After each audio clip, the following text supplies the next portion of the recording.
situation there is dire, especially for women and adolescent girls who are struggling to access clean water, food, and safe shelter. The United Nations estimates that around 700,000 females in Gaza have menstrual cycles, but lack proper access to basic hygiene products such as sanitary pads, toilet paper, or even running water and toilets due to the ongoing war.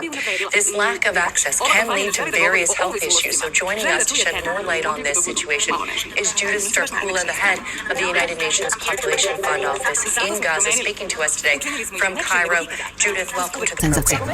Od lakih do bolnih ciklusa. Good morning. Od prve Thank you so menstruacije much kroz for ceo having život. me. Libres unutra u kilosekundi savršeno se prilagođava tvom telu. 97% žena to Perhaps odlučuje.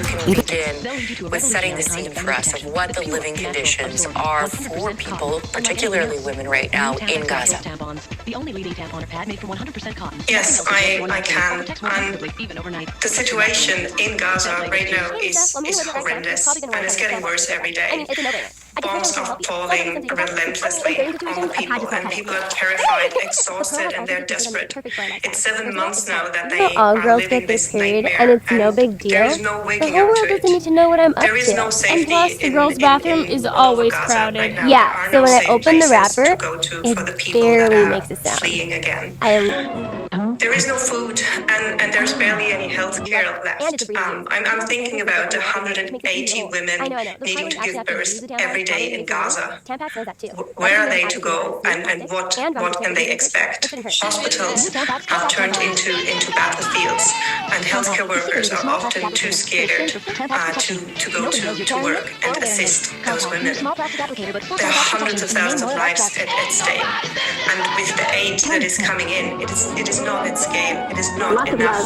And to distribute this aid, there is no safety on the ground to do that.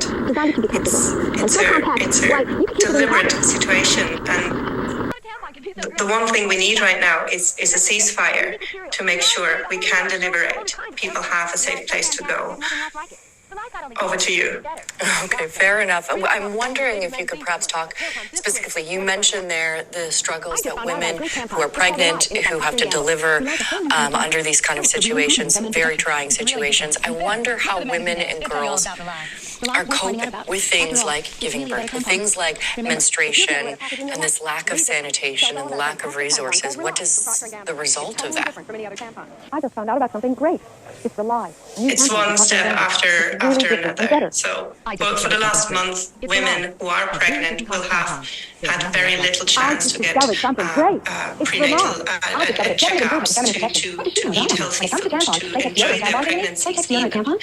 Now, when they find a place to give birth, there's no time to rest in them neither. Women are being discharged about 1 hour after giving birth.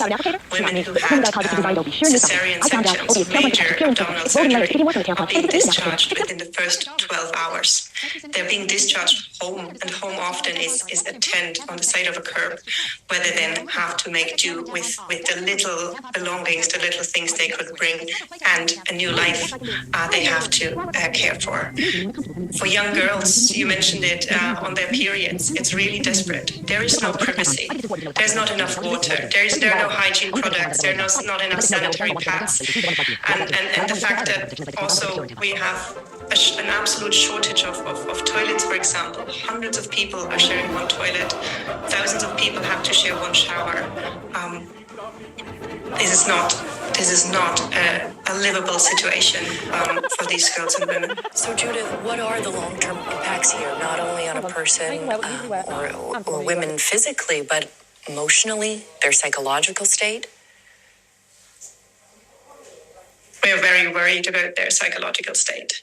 Imagine you're a young girl, or imagine any young girl having to be scared of having her period.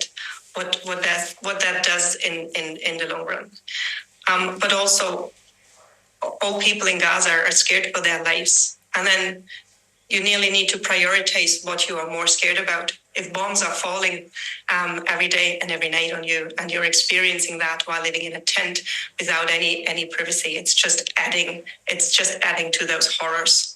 And then, of course, the additional burden of being a woman, being a girl, is just exacerbating also the mental suffering. There are no sanitary towels available anymore, so we used nappies as an alternative when we could find them. We also used tissues, but now it's extremely difficult because even these options aren't available. It is very difficult. But that's not the only difficulty they face. Painkillers to ease their cramps aren't available, and something as simple as a hot drink is hard to come by. Even hot drinks that help to ease the pain or give some relief are not available. It takes 2 hours to make a fire and boil some water. We can't get calming herbs or even lentil soup in this cold weather. A doctor in one of Rafah's hospitals tells us many women and girls have been using medication to delay their periods month after month. But she says this has long-term complications. We've noticed a significant increase in urinary tract infections and recurrent infections and vaginal secretions among women. We're forced to give them several courses of antibiotics, but these recurrent infections affect women and cause pelvic infections and sepsis, in addition to resistance to antibiotics. Women in Gaza say that the lack of menstrual supplies and clean water is adding to their stress and anxiety. Others say they feel embarrassed because they have no privacy in the unsanitary, overcrowded shelters. Already terrified and displaced from their homes, Palestinian women say that the lack of hygiene products is further eroding the little dignity they have left.